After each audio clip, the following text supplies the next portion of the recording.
TV7 Israel News is made possible thanks to your generous donation.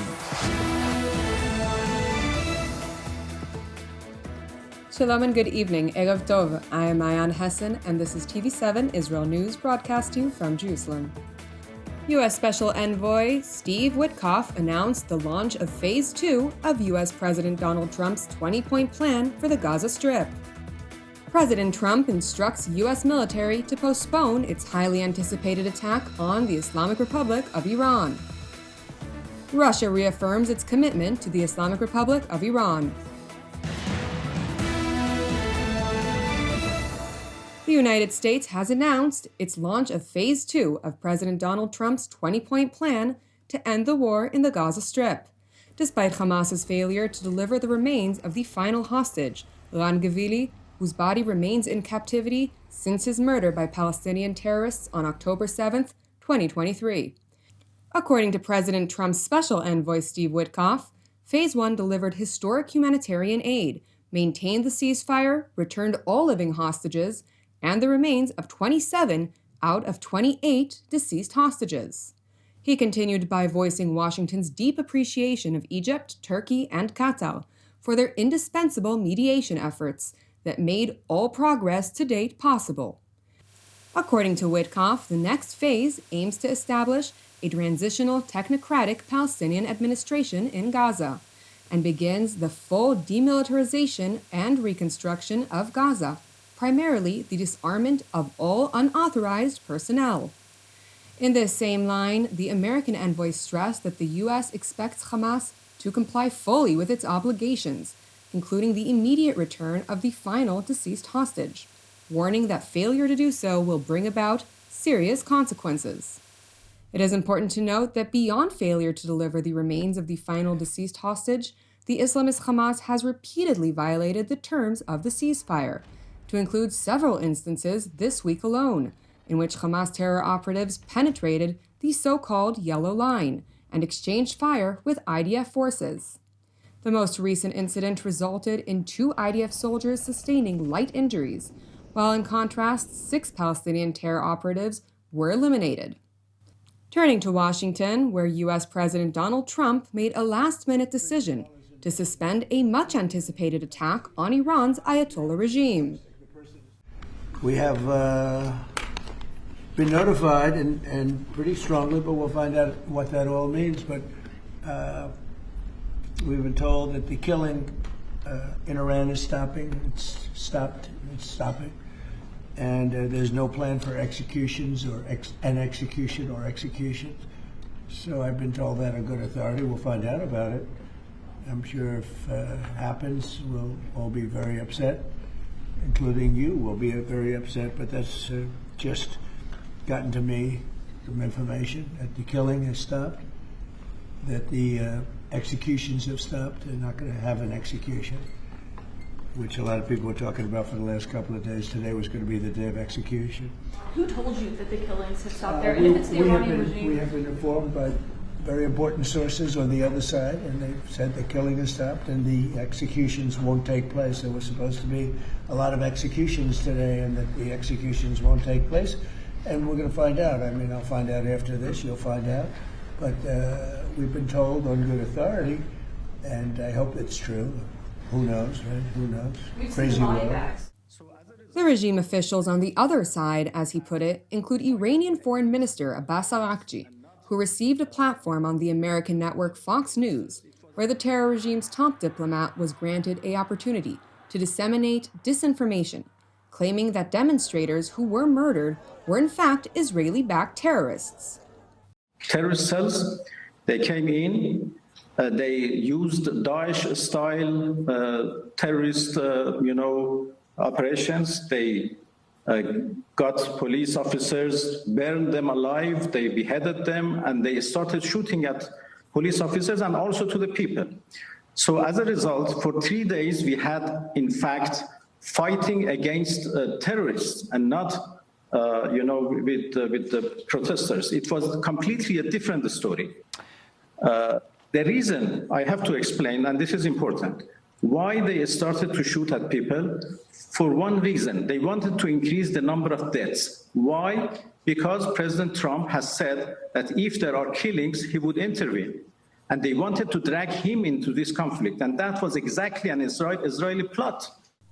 Minister Arakchi continued by stressing that reports of mass executions were fake news and that the regime never intended to hang scores of demonstrators. No, I haven't heard about that, and there is no any hanging today or tomorrow or whatever. That's Friday? I can tell you, but I'm confident about that. There is no plan for hanging at all. Interestingly enough, the Ayatollah regime's Chief Justice has publicly voiced his objection to the wide-scale criticism Iran has been facing over the protests, stressing that postponing their verdicts by 2 months would not hold the same effect on the general public. This is what they rightfully expect directly from me, you, IRGC, and the police, to number one, these individuals who have beheaded people or burned people in the streets. We must act quickly if we want to do anything. Even if we do the exact same thing, but in a couple of months, it will not have the same impact. If we do the same in 2 or 3 months, it will not be as effective. Also, on tackling financial corruption, that's also something we can do to help people feel better.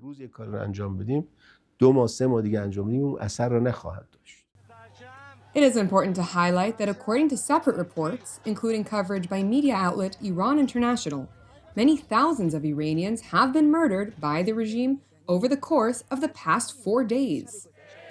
Meanwhile, European leaders continue to voice strong condemnation of the Iranian regime, pledging to slap Tehran with additional sanctions. Mr. Speaker, can I start by condemning, in the strongest possible terms, the sickening repression and murder of protesters in Iran? The contrast between the courage of the Iranian people and the brutality of their desperate regime has never been clearer. Mr. Speaker, we've called out this brutality face to face. We're working with allies on further sanctions and doing all we can to protect UK nationals. In contrast to the criticism of Western countries, Russia has seized the opportunity to reinforce its alliance with the Islamic Republic of Iran. Безусловно, когда Соединенные Штаты начинают действовать исключительно. Certainly, when the U.S. starts acting in ways that neglect the very rules Americans themselves promoted, calling it globalization and then abandoning their own principles, it suggests that our U.S. colleagues appear unreliable when they behave in such a manner.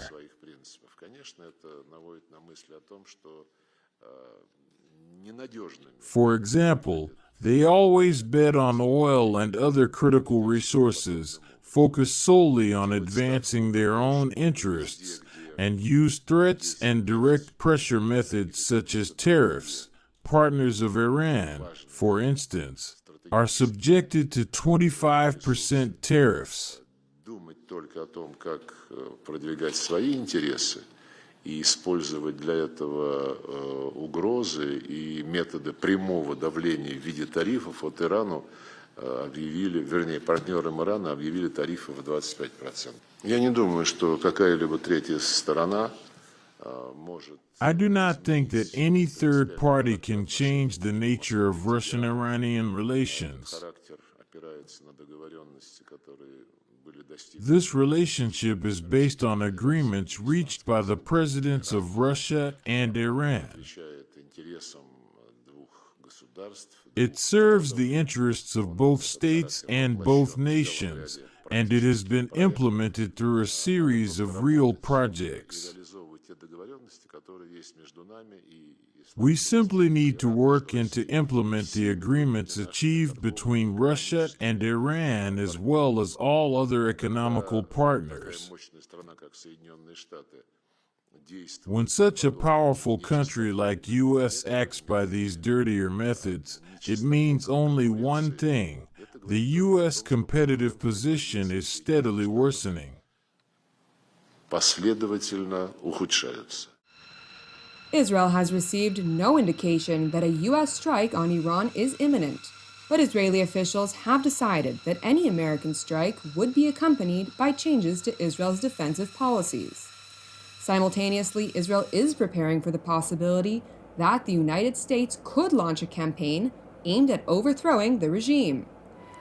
Moreover, the USS Abraham Lincoln Carrier Strike Group is moving from the Indo-Pacific into U.S. Central Command area of responsibility, along with additional military assets that will expand the range of options available to President Donald Trump in confronting the Ayatollah regime. Thank you for watching TV7 Israel News. I would like to seize this opportunity to point out that TV7 Israel is exclusively funded by the support of our viewers. And therefore, if you have been blessed by our productions and would like to help us produce our daily news updates, please consider supporting TV7 with a donation. You can do so via our website at www.tv7israelnews.com. Separately, please pray for the people of Iran fighting for their freedom, as well as for the peace of Jerusalem and Israel. I am Ayan Hassan, wishing you an Erev Tov, and until our next update, Shalom from Jerusalem.